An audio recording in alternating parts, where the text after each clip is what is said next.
Jumapili iliyopita tulizungumzia kuhusu maisha mapya ndani ya Yesu Kristo.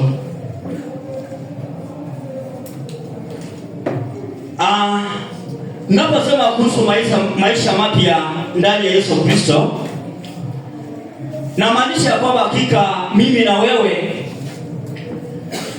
hatukuzaliwa kama tumemjua Mungu. Tulipozaliwa tulikuwa katika kuendelea kukua, tukaanza kuingia katika maisha ambayo ilikuwa ni ya kufanya mambo ambayo haimpendezi Mungu, na ikawa ya kwamba hata nilipokuwa ama wakati tulipokuwa tukifanya hayo maneno ama hayo mambo, hatukuwa na ufahamu wakati ule. Tulienda katika njia ambazo hakika hazikumpendeza Mungu. Tulihesabiwa kuwa watoto ambao hatukufahamu ya kwamba hakika ni jambo gani ambalo mimi na wewe tulikuwa tunafanya kwa wakati huo. Maana tulikuwa watoto katika maisha ile ambayo tulikuwa tumekaa ndani yake. Na tulipata ya kwamba katika kitabu cha Waefeso tuliposoma, tulipata ya kwamba hakika tulifufuliwa kutokana na yale maisha ambayo hakika hayakumpendeza Mungu, lakini kwa huruma zake Mwenyezi Mungu akatufufua tukawa na uhai. Uhai ambao nazungumzia ni wewe kupata wokovu ambao uko ndani yako. Maana bila hiyo wokovu, wapendwa, ukweli ni kwamba hatungepatana katika mwili huu wa Yesu Kristo. Mimi ningechukua njia yangu, wewe ungechukua njia yako, hatungekutanika mahali hapa hakika tukimsifu Mungu. Na kwa sababu tumefufuliwa, neno la Bwana liliniambia kwamba hakika sasa yafaa ya kwamba tutafakari yale yaliyo juu.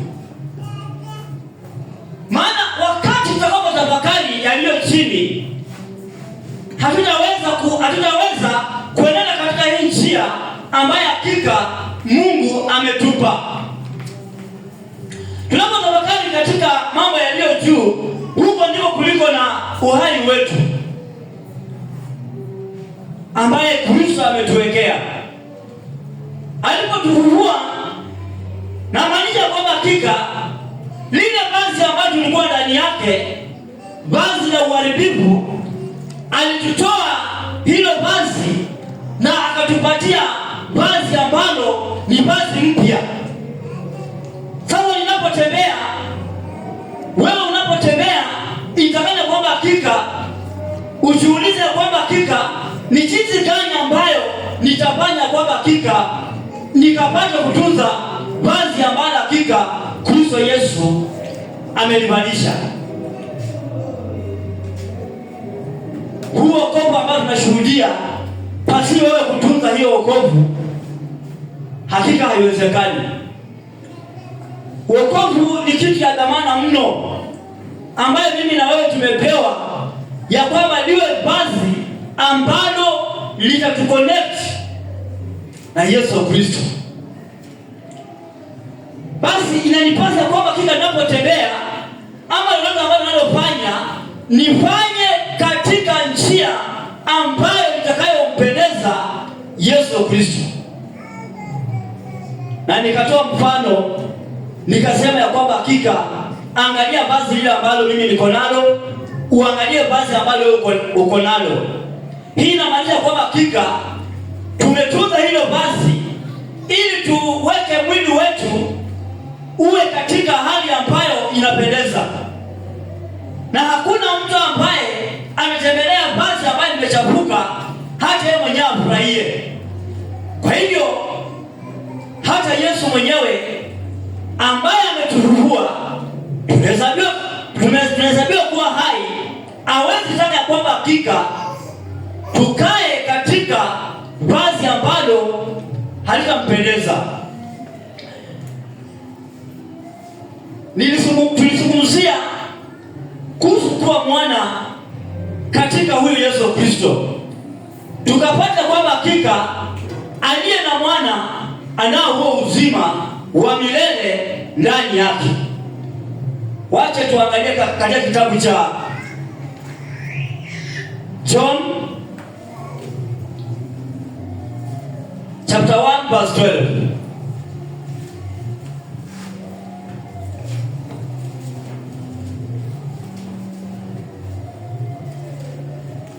Ambaye amepata tukapata kusomewa kwa sababu ya muda, wapendwa, tukapata ukomboa wakati. Nitasoma. Tunasoma kitabu cha Yohana Mtakatifu, mlango ukiwa wa kwanza, mstari mdogo ni wa 12. Neno la Bwana linasema, bali wote waliompokea aliwapa uwezo wa kufanyika watoto wa Mungu, ndio wale waliaminio jina lake. Bwana apewe sifa. Neno la Bwana linasema ya kwamba bali wote waliompokea walifanyika kuwa watoto wa Mungu, na hao ndio ambao wanaliamini neno la Mungu. Wapendwa, kwa sababu tumefufuliwa kutokana na ile asili ambayo tulikuwa ndani yake, ambayo haikuwa nzuri, ambayo mimi sikumpendeza Kristo, na hata unajua vizuri kwamba hakika hukumpendeza, lakini kwa mapenzi yake akatufufua kutokana na ile vazi la uharibifu, akatuvalisha vazi ambalo ni vazi lililo nzuri, ambalo leo hii mimi na wewe tunapatikana katika ndani ya hiyo vazi. Na katika kitabu cha Injili ya Yohana neno linasema kwamba bali wote waliompokea aliwapa uwezo wa kufanyika kuwa watoto wa Mungu. Bwana apewe sifa. Ni mimi na wewe hakika tuone kwamba hakika ni upendo gani huu ambaye Yesu Kristo alitupa, ya kwamba hakika tukapata kuhesabiwa katika njia zake, tukapata kuhesabiwa katika mapenzi yake. Maana hiyo ndio njia ya kipekee ambayo mimi na wewe tumepewa, na tunafanyika kuwa watoto ni kwa sababu ya upendo wake. Kwa hivyo hilo basi, mimi nitaweza kulitunza namna gani? Wewe utaweza kulitunza namna gani ili likazidi kumpendeza mwenye kutufufua kutoka katika ile asili ambayo tulikuwa ndani yake? Huyu atakuwa mtu ambaye sasa anatembea katika njia za Mungu, kutafakari neno la Mungu na hata kutafuta utakatifu wa Mungu. Maana katika huu ulimwengu ambao tunaoishi, tunaishi katika ulimwengu ambao, wapendwa, usipokuwa mwangalifu, licha kana kwamba umeokolewa, unaweza ukajikuta katika njia ambayo haitampendeza Mungu. Wewe utatembea ukijua kwamba hakika ninampendeza Mungu, lakini Mungu anapoangalia anaona ya kwamba hakika uko mbali na yeye kulingana na yale matendo ambayo unafanya. Maana wakati nitakapofanya matendo ambayo haimpendezi Mungu, hakika naye hatafurahishwa. Ili sasa niwe katika mwana wa Mungu, inanipasa ya kwamba nitunze hakika njia zangu, zisiwe njia zile ambazo zitakazopatikana katika njia ambazo hazistahili. Maana wana wa Mungu hakika hujulikana. Saa hii mtu akikwambia kwamba hakika utoke hapa, uende mahali ambapo hakika ambapo si wana wa Mungu. Maana neno la Mungu kuna wakati lisoma likaniambia kwamba hakika kuna wana wa Mungu, at the same time kuna wana wa dunia. Wakati unapojikuta katika wana wa dunia, nikifanya mambo ambayo yanastahili mimi mwenyewe, hata kwa sababu nimekuwa mtoto wa Mungu, nitakapofika kule nitaona kwamba hakika dhamira yangu inaniambia kwamba hakika sistahili kukaa mahali hapa. Utakapoona yale mambo ambayo ulikuwa unafanya na kulingana na ile situation ambayo uko ndani yake, itakuseparate na wana wa dunia, na wewe kuchukua njia, kwa sababu njia ambayo uko ndani yake ni njia ya Mungu. Mkristo ambaye hakika amekombolewa, Mkristo yule ambaye hakika ambaye amefufuliwa, wakati unapoenda kufanya jambo baya, unasikia kitu ndani yako inakwambia kwamba usifanye hiyo kitu, na utakapoendelea kufanya hiyo kitu na unasikia ukimizika kwamba hakika hapana, wacha nifanye hii jambo, lakini wewe unajua kwamba jambo hili ambalo unafanya si jambo zuri. Wangu utakapofanya, basi inamaanisha kwamba hakika wewe umeanza kwenda katika ile njia ambayo haistahili. Maana aliye mtoto wa Mungu, wakati nitakapoanza kufikiria kufanya mambo ambayo haistahili, nasikia dhamira iliyo ndani yangu inanishuhudia kwamba hakika mimi ni mtoto wa Mungu na sistahili ya kwamba nifanye jambo hili.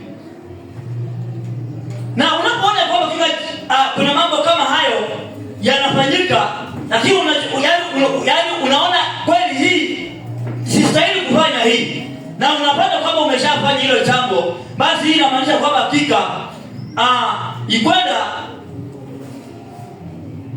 Mungu ako mbali na wewe, ama Mungu umemwacha. Kwa sababu umemwacha, utajikuta ukifanya mambo ambayo hayampendezi Mungu. Na neno la Mungu linatuambia katika kitabu cha Yohana mlango wa 12 ya kwamba bali wote waliompokea aliwapa uwezo wa kufanyika watoto wa Mungu, ndio wale waliaminio jina lake. Tumepewa hiyo uwezo.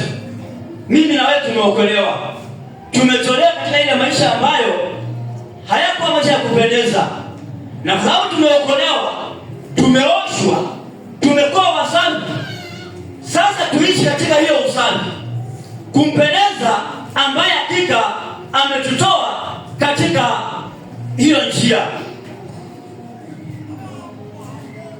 Kuna kitabu ingine hapo, the same John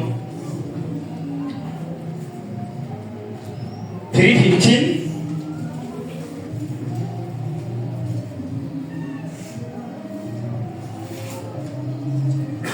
Inasema, Yohana 3 mlango mstari wa 15, ili kila mtu aaminie awe na uzima wa milele katika yeye. Ati ili kila mtu aaminie awe na uzima katika yeye. Wapendwa, hiyo ni tumaini ambalo mimi na wewe tunapewa tunapomwamini huyu Yesu Kristo ambaye ametuokoa na tuamue kutembea pamoja na yeye. Hakika naye hatatuacha. Lakini wakati tunapofika mahali alafu nianza kufanya mambo pasina Yesu, inamaanisha kwamba hakika haya mambo ambayo naiendea, nipende nisipopenda, itanishinda. Maana nimemwacha yeye aliye na uzima wangu, na wakati tumemwacha aliye na uzima wetu, hii inamaanisha kwamba hakika utajikuta katika njia ambayo utakuwa unafanya mambo ambayo haimpendezi Mungu. Na hii ni uzima ambayo hakika mimi na wewe tunaahidiwa uko ndani mwetu. Siku moja Mafarisayo wakamuuliza Yesu ya kwamba ufalme wa mbinguni utakuja lini?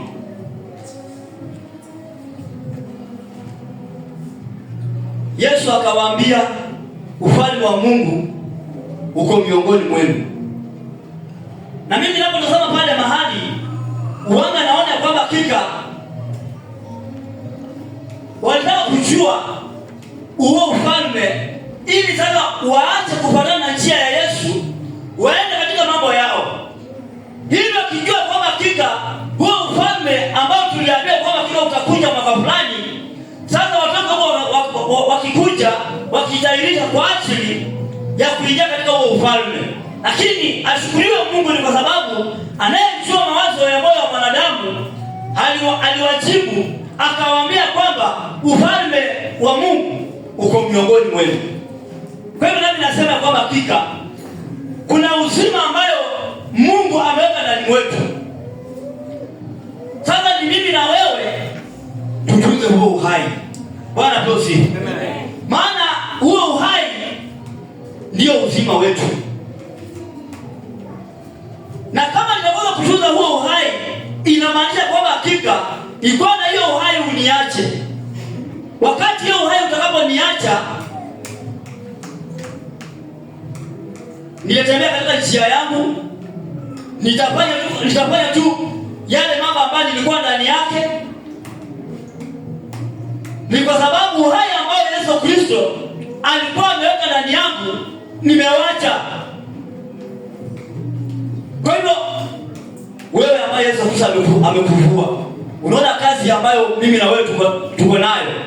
Uhai ule ambao Kristo ametuvua tunahesabiwa kuwa hai kwa ajili ya mkono wake.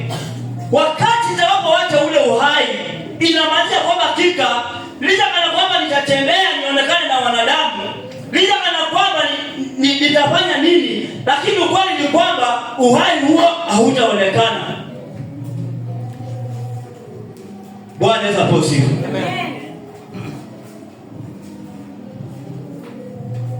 Uhai utakosa kuonekana ndani yangu ni kwa sababu nimemwacha mwenye uhai. Na kwa sababu umemwacha mwenye uhai, hii inamaanisha kwamba hakika utafanya mapenzi yako. Na hapo ndio unaona mtu anaamua kujiamulia na kwenda katika njia zake. Hapo ndio unaona mtu anapita mahali anasema kwamba hakika hakuna Mungu. Ni kwa sababu wewe unakaa ukifikiria ati ukifanya mapenzi yako itampendeza Mungu. Haiwezi kumpendeza Mungu. So long as kama hautatembea katika njia ambazo ni za Mungu na kujitenga na zile njia ambazo zinaweza kuleta mafarakano kati ya wewe na Mungu, basi inamaanisha kwamba hakika ikwenda huo uhai ukuponyoke. Kazi ni kutunza hiyo uhai. Bwana Yesu asifiwe. Kutunza uhai sasa ndio jambo la muhimu. Kutunza uhai, tutatunza hiyo uhai namna gani? Najua kila mmoja ambaye amekuja katika ibada hii ndio utoke nyumbani kwako umehakikisha kwamba umejiwekea usafi, kaoga, kavaa nguo nzuri ili upendeze. Unapotembea hata uone kwamba hakika mazingira ambayo uko ndani yake inapendeza. Naye kuna uhai ambaye Yesu ameweka ndani yetu.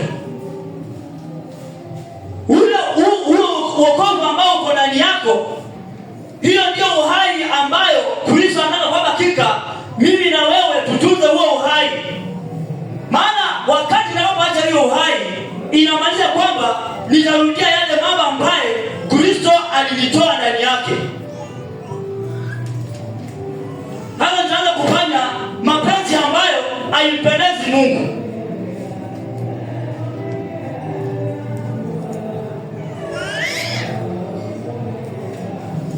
Wacha tumalizie na waraka wa Yohana wa kwanza. Haona muda unazidi kusonga, na ni vizuri tunapokomboa muda kwa ajili ya kazi ya Mungu.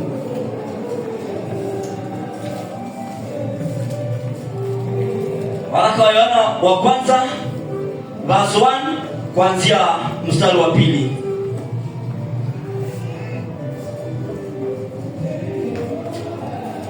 Tunasoma kitabu cha waraka wa kwanza wa Yohana chapter 1 verse 2. Neno la Bwana linasema, na uzima huo ulidhihirika, nasi tumeona, tena twaushuhudia, na wahubiri nyinyi ule uzima wa milele uliokuwa kwa Baba, ukadhihirika kwetu.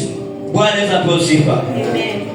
Ati na uzima huo ulidhihirika, nasi tumeuona. Amen. Kuna mtu ambaye hajaona hiyo uzima.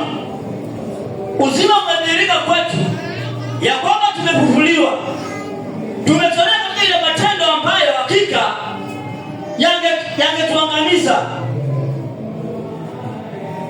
Kwa mapenzi yake Bwana akatupatia huo uhai, akatukomboa kutokana na ile njia ambazo zingetuangamiza. Sasa tunao huo uzima, uko ndani mwetu.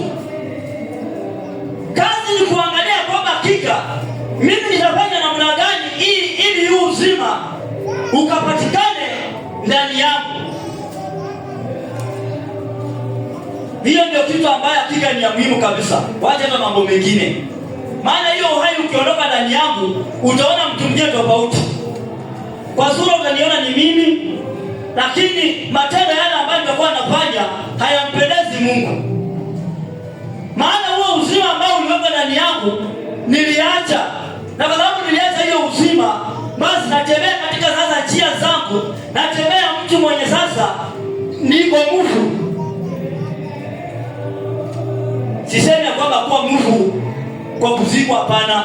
Licha ya kwamba nitatembea, lakini matendo yangu sasa inaonyesha kwamba hakika haya ni matendo ambayo ni mtu ambaye amemwacha Mungu. Na unajua kwamba hakika mtu ambaye amemwacha Mungu, ukiangalia matendo yake ni matendo ambayo hayapendezi.